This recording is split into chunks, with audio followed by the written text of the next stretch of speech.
Hello everyone, welcome back to my YouTube channel. कैसे हैं सभी लोग? आई होप अच्छे ही होंगे। श्रीदेवी की खूबसूरती के कई किस्से आपने सुने होंगे, उनकी लव स्टोरी और पति बॉनी कपूर की लव स्टोरी भी आपने सुनी ही होगी। लेकिन क्या आप साउथ सुपरस्टार के साथ उनकी अलग ही प्रेम कहानी के बारे में जानते हैं, जिनके लिए उन्होंने भी खूब तप किए थे? तो चलिए आपको इस प्यारे से रिश्ते और किस्से के बारे में आपको बताते हैं।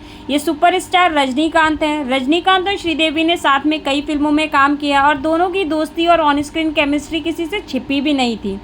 दोनों ने पहली बार साल 1976 में तमिल रोमांटिक फिल्म मोंद्रू मोदीचू में काम किया था। उस वक्त सिर्फ श्रीदेवी 13 साल की थी। आपको हैरानी ये होगी जानकर कि रजनीकांत की फिल्म में श्रीदेवी कोई हीरोइन नहीं थी, बल्कि एक एक्टर की सौतेली माँ का रोल प्ले किया था।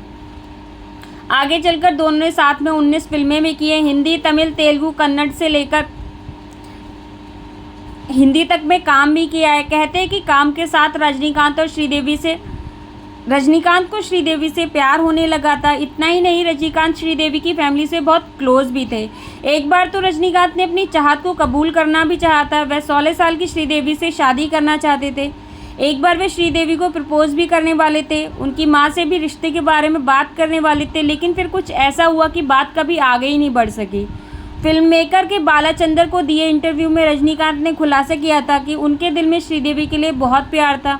वह प्रपोजल लेकर उनके घर भी गए थे। वह उनकी माँ से भी श्रीदेवी का हाथ ही मांगने वाले थे, लेकिन अचानक घर की लाइट चली गई और अंधेरा पसर गया था। रजनीकांत जब श्रीदेवी के घर गए तो उनकी खूब आवभगत हुई। अच्छा खाना बना और खूब मेहमानबाजी भी हुई थी। रजनीकांत भी अपनी दिल की बात कहने ही वाले थे कि अचानक लाइट चली जाती है, और उन्होंने अपनी दिल की बात को दिल में ही रख लिया। उन्होंने इसे एक अशुभ संकेत माना और सोचा कि फिर कभी शुभ चीज़ के बारे में बात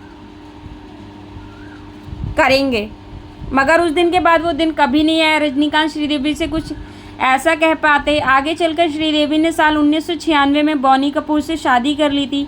ये किस्सा बड़ा फेमस भी है कि एक बार रजनीकांत बहुत बीमार हो गए थे और रजनीकांत के लिए तब श्रीदेवी ने 7 दिन का व्रत भी रखा था। दोनों के बीच बहुत ही स्ट्रॉन्ग बॉन्ड था, जो कि हमेशा रहा भी है। जब श्रीदेवी की मौत हुई थी, रजनीकांत सब छोड़कर श्रद्धांजलि देने पहुंचे थे। रजनीकांत की पत्नी लता रजनीकांत हैं। दोनों ने साल 1981 में शादी की थी। शादी के बाद से दोनों हमेशा सालगिरह पर क्वालिटी टाइम स्पेंड भी करते थे। इन 37 सालों में पहली बार रजनीकांत ने ये ट्रेडिशन तोड़ा था। जब श्रीदेवी की मौत हुई थी उस साल उन्होंने एनिवर्सरी सेलिब्रेट नहीं की थी। Thanks for watching, bye bye.